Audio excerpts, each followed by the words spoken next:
Hand me the 9/16. What, this way? Does that look like a 9/16 to you?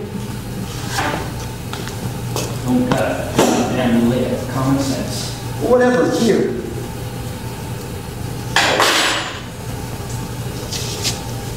So how's school going? Get a licking yet? No, they don't do that anymore. It's abuse. Abuse. They should. How else are you kids gonna learn? Violence is always the answer, isn't it? What's worse? You getting a licking from me now or life giving you one? Because trust me, life's kicking the ass is a whole lot worse.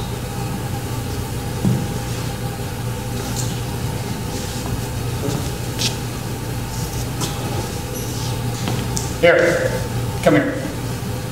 Let me show you something. What? What are we trying to do here? Fix a tractor we don't know how to fix because we don't have the money to hire a mechanic. Bullshit. What, you pay someone hard-earned money to do what you can do yourself? Come on. What are we trying to do? Figure it out. It's not rocket surgery. The engine's not getting gas. And? So there's got to be a blockage somewhere. How do we find a blockage?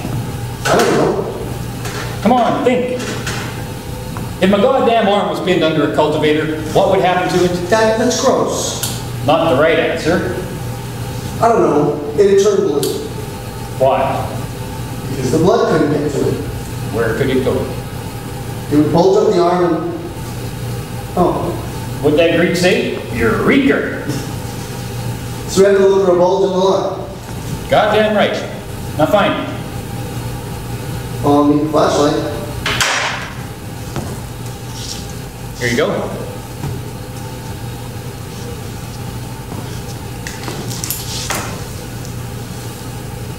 Dad, you've got to quit smoking. You're getting too old for that shit. Sam, language. My old man smoked these all his life.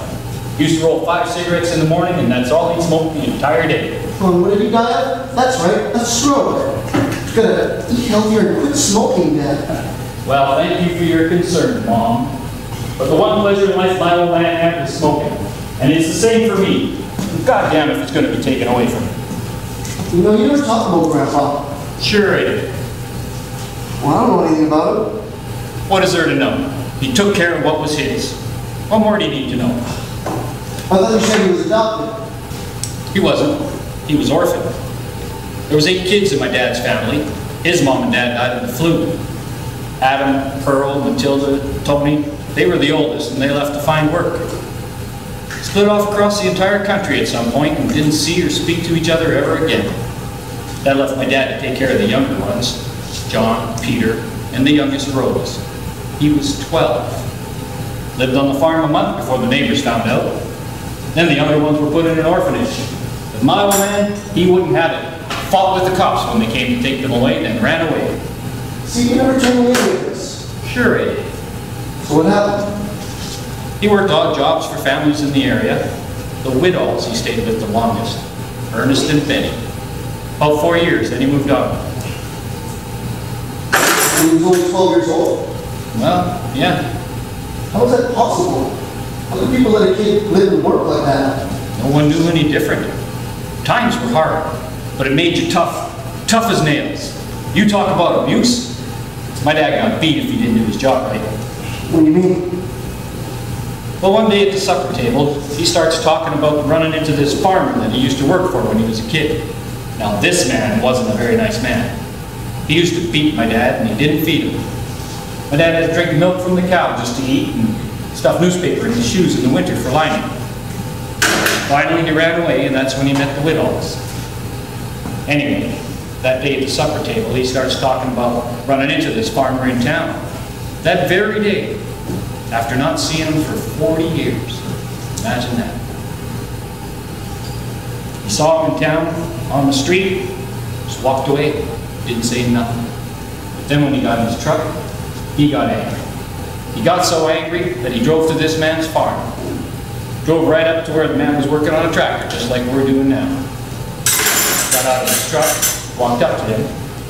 The other man got up, faced him. Guess he recognized him. My dad didn't say nothing. The other man didn't say nothing. Then the other man took a $10 bill from his pocket and reached it out to my dad. My dad just stood there for a minute, then slowly took it. Then he got back in his truck and drove home. All us kids and Mom, we didn't know what to say.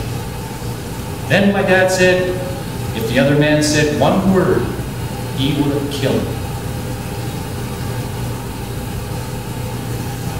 It's not fair. Life's not fair.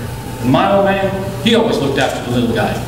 Guess he didn't want others to be treated the way he was. Maybe I'll be like that. What? Maybe one day I'll look after the little guy. Got to be a big man before you could do that.